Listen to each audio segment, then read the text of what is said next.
یاره په دې فیسبوکو کې هم داسې نوی خبر نه راځي چې موږ یې واورو چې زړه م ښه شي، خو بس چې ګورم دا او چې ګورم دا، بس د ټیک ټاکونو او د دې شیانو نه دوی نو څه کار نشته یاره. دا پرېږده لکه وایي یاره سږ کال یې د خپل باغونو ډېر خوشحاله یم، ډېر، ځکه چې دا د شفتالو باغونه دي وګوره وار وار خاندي او تجاران هم دا ځي راځي چې ګوره دا باغ په موږ خرڅ کړي، بل چا ته یې ور نه کړي، ستاسو دي مړه تاسو یې واخلئ خو پیسې راکړئ. له خیره خیال مې ده چې د سږ کال یو فرونر ته مې خیال ده چې یو فرونر ځان ته واخلم، ځکه چې کرولا مرلا کې نو 2000 کې مزه نه ده پاتې، فرونر ته مې خیال ده. زه راځه خدای به خیر کړي انشاءالله. نه امید کوم خدای ته شته نو چې څه به کېږي. وایي چې دا امین الله ته خو یو زنګ ووامه که نه چې دی کوم ځای کې ګرځي، دی مړه بس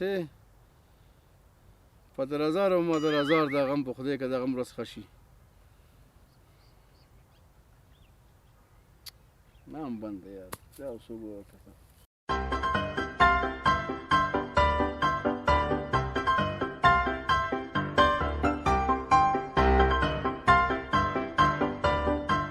ملنګه جوړې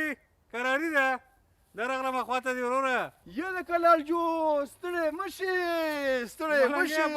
وای وای وای وای وای ای زه درته یم چې سم د انځر ګلې که نه بیخي ته روک یې که نه ته وګوره ته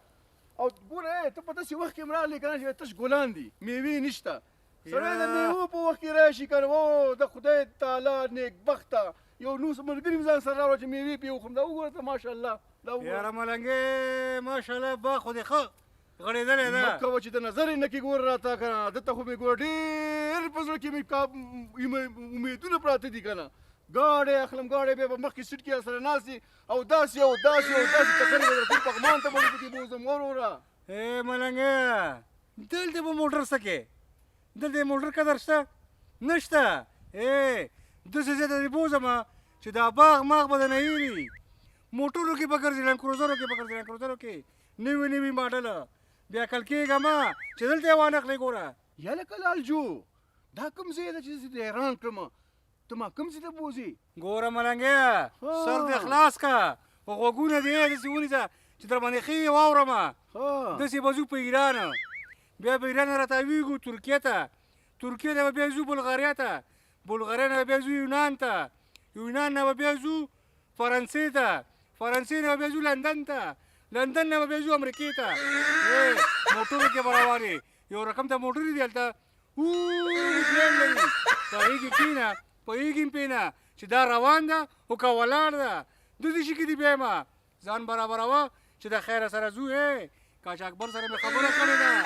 ځان برابر که د خیره. یلکه خیال کوه چې پلار مې در باندې ران نه شي ګوره زه ګوره په مور پلار ډېر ګران یم ګوره د هغوی نه به ما نه جدا کوي که نه مړ به دې کړي والکه ته ما کوم ځای نه بوځې. یاره ملنګې دغلته ساتئ که نه تا دې خدای پوه کړي په دې مور و پلار څه کې په هغوی خو زندګي تېره ده خپل ژوند جوړ که زندګي نه دې خوند واخله څه کې دلته راځه چې ځو. تا ماغزه خراب دي وروره مور و پلار بغیر د مور و پلار اجازې نه زه څنګه لاړ شم او بله دا ده چې پیسې کومه دي را سره په څه شي به ځو. دا دې اوس خدای پوهېږي ساده سړیه زه نه ویم چې مور و پلار دې پرېږده مور و پلار دپاره خدمت وکړه هلته یې ورته وګټه چې دوی بیا حج ته لاړ شي وایي پیسې له کمه کېږي پلار چې دا بله ورځ په دې سبز کې 50 ریبه ځمکه خرڅه کړه هغه پیسې به چې د بالغ لاندې ایښي را شوړی که چې د خیره سره ځو خو سبا سبا یې وخته کاش اکبر سره مې کړي دي ځو د خیره غم یې مه کوه ته. ها نو اوس زه د مور و پلار نه پیسې پټې کوم ولال جو دا ته څه شی وایې راته دا کار زه نشم کولی وروره. والکې ملنګیه ته ولې ساده کېږې ولې دې سر نه خلاصېږي پلار دې هسې سپین ږیری ده 2 ورځې به ژوندی بل ورځ به ساه ختلي مړه به یي خدای دې نه کړي په خبره واوره خدای دې نه کړي خدای دې نه مړ کوي وای زما خبره ښه واوره د مور و پلار یو زوی سبا به د تربوران راغلي پیسې به دنه خوړلي ته به شی نشي کولی دې دپاره درته وایم پیسې واخله چې لاړ شوې هلته ښکلې ښکلې جینکۍ دي ښکلې به مخې ته اوړي راوړي څه پارکونه دي بلډینګونه موټرې رنګارنګه بله ده چې په دې سپېره باغ کې ته څه کوې هسې لالجو ما سره به د جینکۍ خبرې کړي دغې خبره کښونه به سره اخلي ټیک ټاکونه به جوړو رنګارنګه خلکو ته به لایف راځو لایف توربوران دې وسوځوه ته بیا کوې والله دا خبره دې صحیح وکړه لالجو بس مړې بس چل کومه ښه بس شی وکړه ما ته لاره وښیه که نه ته ګورې ملنګې سر خلاص که کنه نیونی دې کړو ګوره ماښام چې د پلار راغې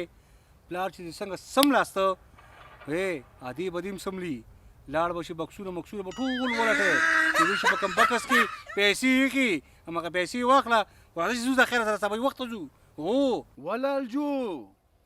زما پلار دومره ساده نه دی لکه ستا د پلار په شان دی چې پیسې په بکسونو کې ایښي دي او تا ترې ټولې پټې کړي دي هغه غریب دې سوال ته کېنولی خیرات ته دې کېنولی ده زما پلار ډېر هوښیار سړی ده هغه پیسې د وړو په کندو کې ایښي هغه که نه زه به د وړو د کندونه راوباسم پټې ګورې ملنګیه که پیسې په کندو کې ایښي که د ځمکې تل کې ایښي پیسو غمه کوه پیسې راواخله بس ته خلاص یې خو دا جنکۍ به ګوره ما سره خبرې کوي که نه عکسونه به در سره اخلي کیني به در سره بس صحیح ده ما سره خپل موټر سکیل ده او موټر سکیل هم خرڅومه او دا دین یو موبایل هم ده هغه هم ترې پټومه پوه شوې او دا سره زر خو خرڅېږي که نه سره مرچ ټول راټول کړه یو شی هم پرېږدي بس مړی زما دا دې چې دي سره په تاخچه کې مې ایښي دي هغه به هم ترې راپټ کړمه راځه چې ځو ځه بس اوس ځو